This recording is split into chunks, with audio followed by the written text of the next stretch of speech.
And now, tonight's presentation of radio's outstanding theater of thrills, Suspense. Tonight, we bring you a story of two men forced to live together in the frozen north. We call it A Study in Wax. So now, starring Mr. William Conrad and Mr. Stacey Harris, here is tonight's suspense play, A Study in Wax.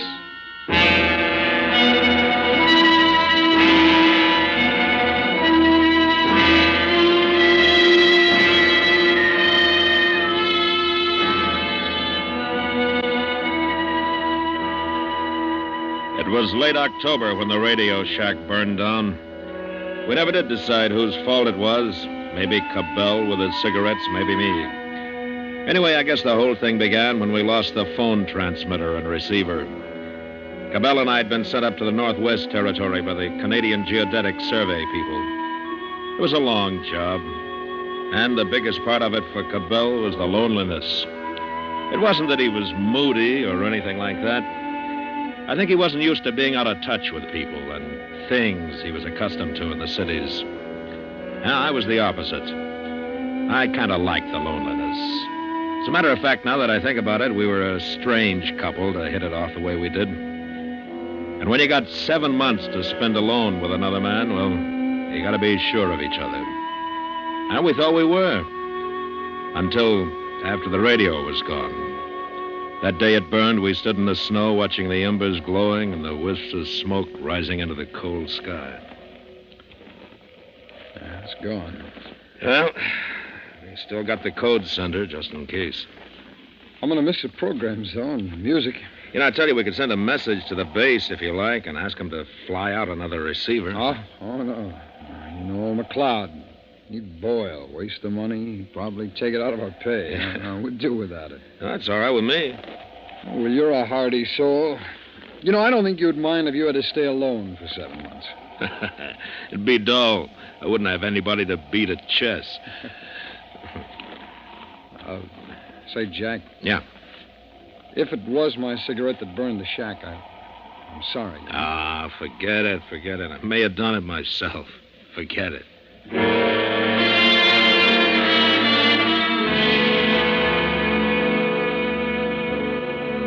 By the end of November, we'd done pretty well, as far as work was concerned.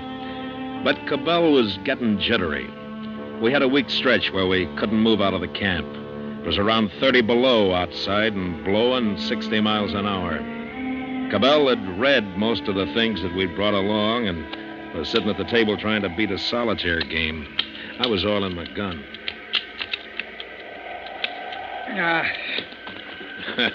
Now the odds are against you every time. Don't I know it? Oh, how I wish this weather would ease off. It will. Hey, I got an idea. No, what? What do you say we open our Christmas presents tonight? Our Christmas? It's November. I know, but I'll bet there'll be some books in there. I told my folks to pack some books. Oh, well, what'll you do when you've finished them? Huh? I don't know, but I got to do something. I wish we had the radio. Look, we can send a message. If McLeod wants to cut our heads off for burning up his property, he'll have to come up here to do it. If not, well, maybe he'll be feeling good and send it. No, it's worth a try. It's not you, Jack. We talk and play chess, and it's swell, but I just miss the outside. I feel... Yeah, I know. Okay, how would this sound? Radio shack burned to ground. Can you send new receiver? Have only small set on fixed channel. Well, couldn't you say emergency? Oh, that'd go over big with McLeod. We miss Canadian and U.S. mystery shows, must continue to hear them in order to keep up our work.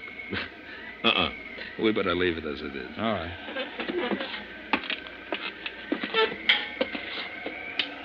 Well, here we go. Oh, McLeod's gonna love this.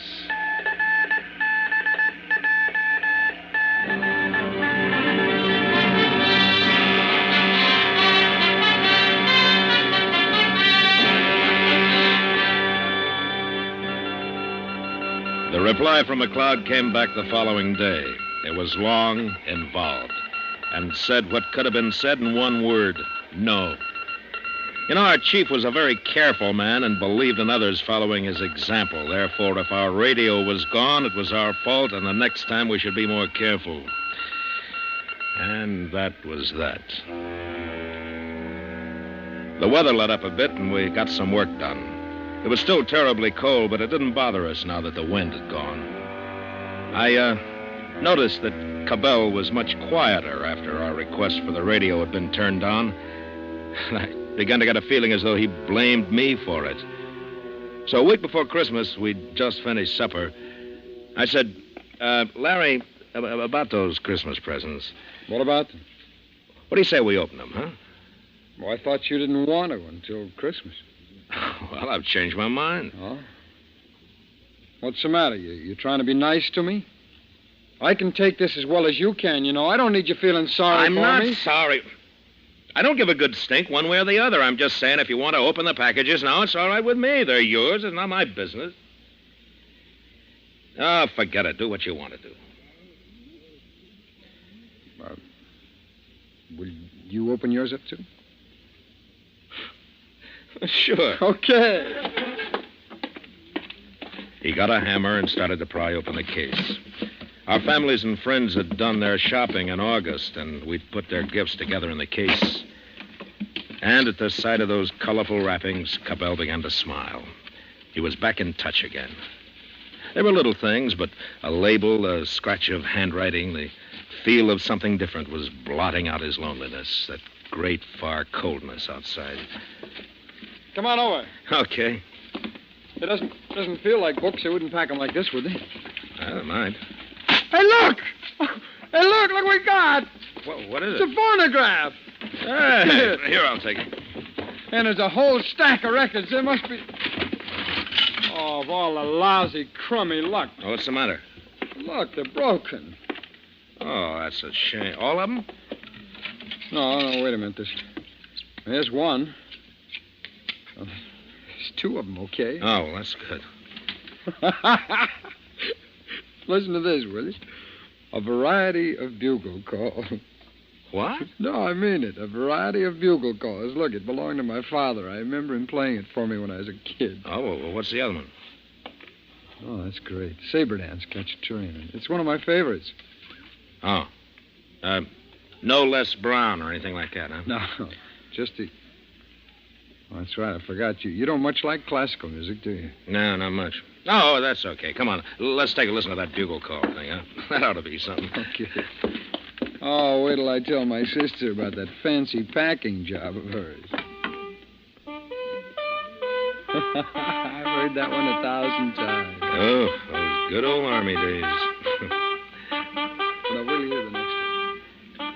We got a lot of laughs out of the old record. Played it a couple of times and then had a couple of drinks. You know, I tell you, that phonograph, even with only 2 records, it made a lot of difference to us. The strain seemed to be gone. Then Cabell put on his Saber Dance and got lost in it.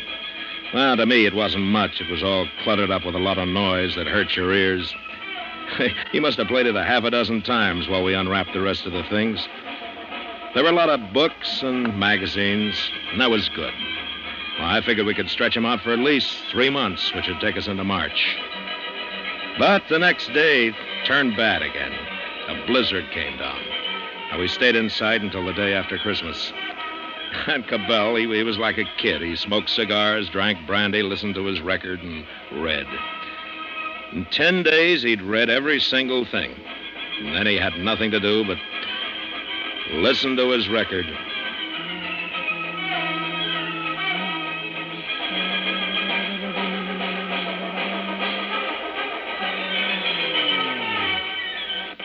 Oh, that's great. Look, you're not going to play it again. Just this one part. Look, yeah, I don't mind not listening to it for a while, huh? Try the bugle calls. They're quieter. You ought to learn to appreciate good music, Jack. You're missing something. Well, maybe I will, but not from that. No, this is beautiful. Well, not to me. Now, will you let it go for a while? Well, sure. Sure, if you feel that way about it. How about a game? No, not right now, thanks. I want to finish this article I'm reading. You're reading? Oh, yeah, I read that. It's not much. That guy never could write. Oh? Well, I think it's pretty good. Well, depends on what you're used to reading, I guess. And what kind of a crack is that? Nothing. It just depends on what you're used to reading, that's all. Does that make me a lowbrow? All right, you said it. I didn't. You, better check the oil outside. I did it yesterday. It's your turn. I did it this morning. In this weather, we do it twice a day, remember? Yes, sir. Are you trying to be funny? No, I don't like the way you said it, that's all. We're both in charge, not you or me. Nobody gives orders here. We share the responsibility. Okay, then do your share. All right! All right, I'm going out to check the oil, but not because you say to do it, you know, but because I want to. Well, good for you. When I think of it now, we sounded like a couple of kids. And I can't even remember what it was that set us off. But I'll never forget what happened because of that day. You don't easily forget a thing like death.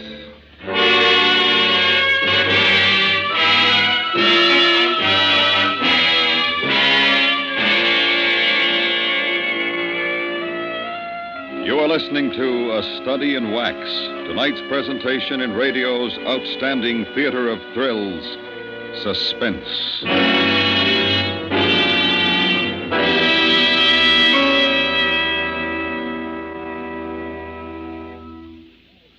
This is a new sound in the history of mankind, the sound of atomic energy.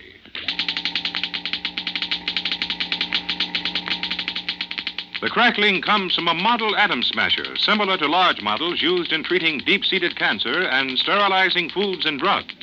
Sounds like this one, and the stories behind the sounds, are the subject of CBS Radio's current program series called The Age of the Atom. The peaceful uses of atomic energy open endless possibilities for us all. Hear them discussed by leading atomic scientists and specialists from all over the world on CBS Radio's Age of the Atom program series, now being broadcast by most of these stations. Consult your local listings. And now we bring back to our Hollywood soundstage Mr. William Conrad and Mr. Stacey Harris, starring in tonight's production, A Study in Wax, a tale well calculated to keep you in suspense.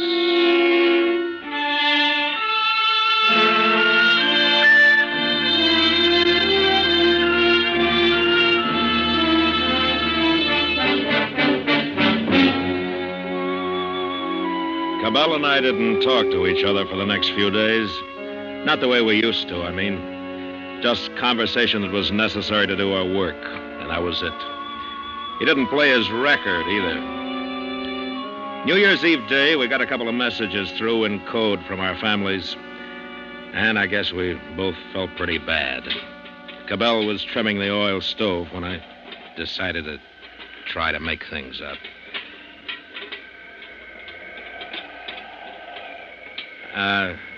Say, Larry. Yeah? Look, about that business the other night, I'm sorry. It's my fault. We were both kind of silly, you know. Yeah. Probably just as well we had to bust up then. There's still 3 months to go. 3 long months before the ship comes back. Yeah, no. Oh, well, thanks for not playing the record. It's okay. Oh, I wish that wind had stopped. It gets on my nerves. You know, I got something good for that. Oh, what's that? Something that toasts the new year. Champagne! Yeah. Hey, what an idea. That's wonderful, Jack. We'll stick him outside for a couple of minutes and cool him off. Here, go to me. I'll do it.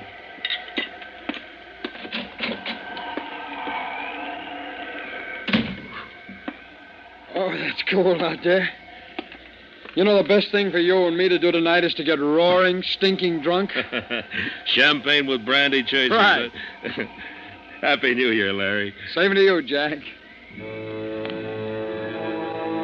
We got drunk. We got red-eyed drunk. And we talked about women and ourselves and our dreams. And it was sloppy and it was great. The kind of haze you get when it doesn't matter and you're feeling good about everything. And it was fine. Until Cabell decided it was time to hear some music. Jack, I want you to really listen to this. Really listen. That's Cacciatore. Now, he makes them all look sick with this stuff. Now, I want you to listen to it. No, I don't want to hear that thing. Now, don't put it on for me. I don't want to hear it. I know, but if you just listen once, give it a chance. That's so you never listen now. Come on. There. See the rhythm? That's great. That's great music. That's really great. That's not music. It's a lot of noise. Shut up. You're not listening. Don't tell me to shut up. Look, you don't understand good music. That's what's the matter with you. You just don't understand. I understand. I don't want to listen to that. Well, I want to hear it. I don't take it off, Jack. Look, you take your hands off me or you're going to get hurt. Just stay away from the machine, Jack. Get out of my come way. on. Hey, don't get pushy, friend, huh? No. I'm going to kick your brains out for that. I'm sick of you and your filthy music. Don't touch that record!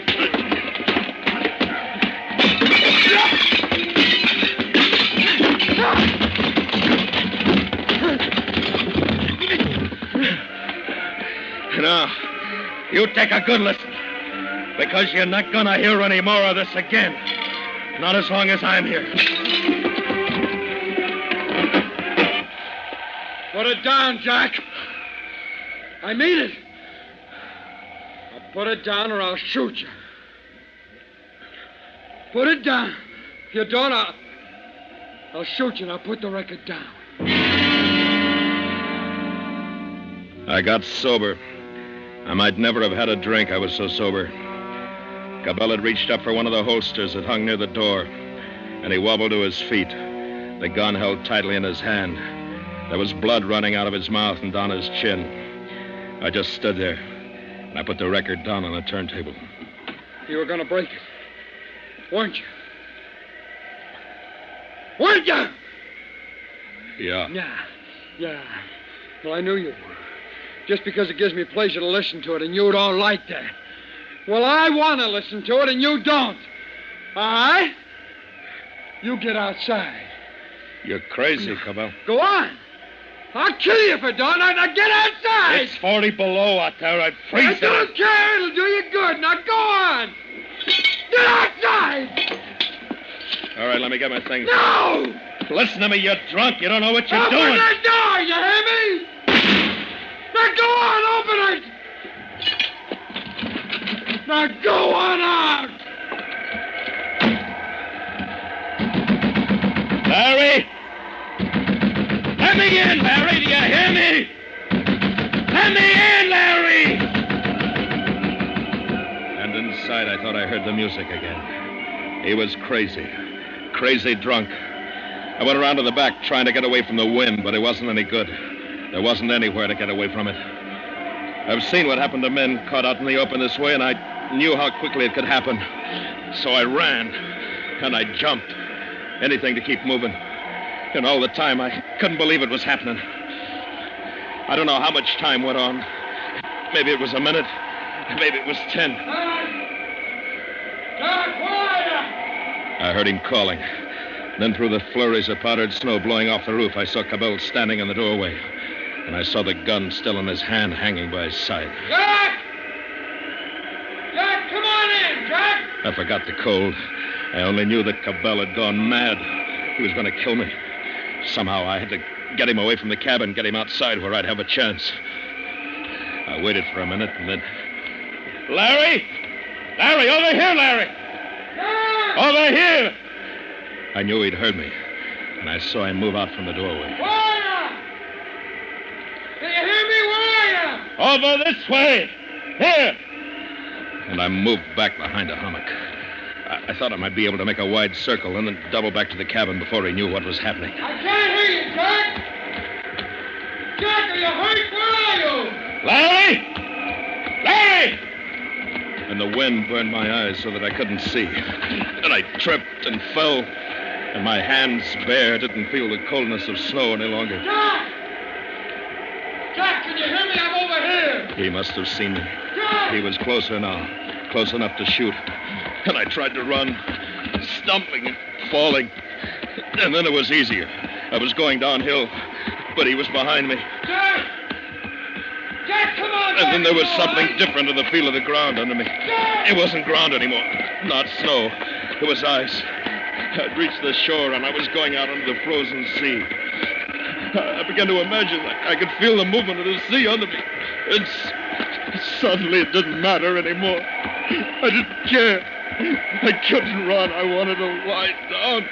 I wanted to lie down. Jack, take it easy. It's all right. Jack, it's going to be all right. You don't have to be afraid. Look, you can have the gun you want. Jack! When it happened, Cabell was no more than 8 feet away from me. I just lay there, watching, waiting for him to shoot. And the dark ribbon that split the ice grew wider and wider. Jack! A semicircle of ice had cracked away. It wasn't very big, and it was drifting out away. And the ribbon was no longer a ribbon. And in that moment, I knew that he hadn't wanted to kill me. I'd been wrong. Jump! Larry, jump in and swim! Now, come on, you can make it. I can't. Come on, Larry. I can't swim. Come on. I can't. Try, you gotta try. Now, come on and hurry. I want you to shoot, John. Larry. I want you to do the job. I want you to get you back in the town. He moved away faster after that. And then I couldn't see him anymore. He was lost in the blackness. But I could hear him. Oh, Lord, I could hear him. Jack, no, I don't want to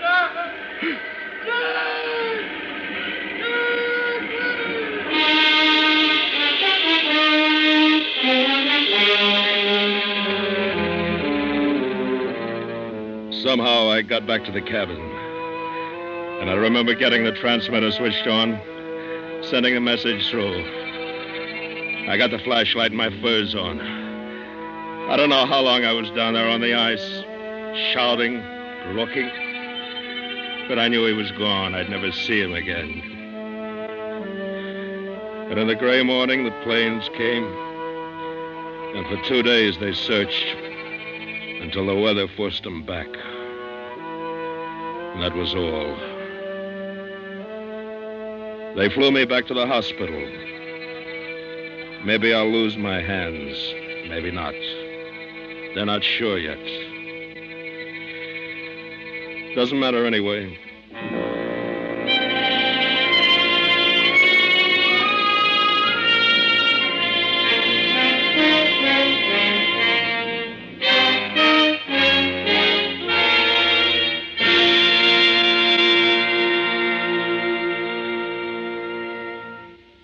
Suspense, in which Mr. William Conrad and Mr. Stacey Harris starred in tonight's presentation of A Study in Wax. Next week, the story of a man who found that murder was not the only way out of his problem. We call it The Beetle and Mr. Bottle. That's next week on Suspense.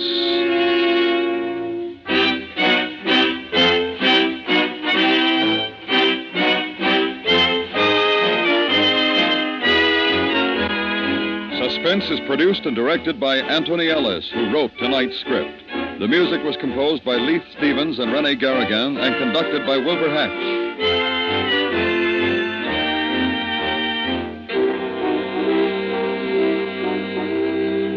Listen while you work. Perry Mason is here on the CBS Radio Network.